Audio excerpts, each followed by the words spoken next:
I tuoi occhi mi abbagliano il cuore. Sento la luce che è troppo coinvolta. Devo resisterti. Ho timore di essere nel tuo momento meno opportuno.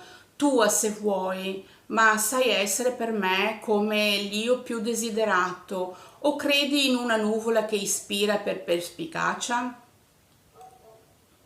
Anticipare vuol dire sapere ciò che avviene nel poi dopo. Ma creare l'amore e l'armonia non è forse sapere fare ciò che sia successo in un qualcosa che quadro è? Vedo sorgere il sole dopo la notte che è stata, poi il sole pranza con il tartufo che è soprannominato. Fungi da impermeabile, freno a mano, non va.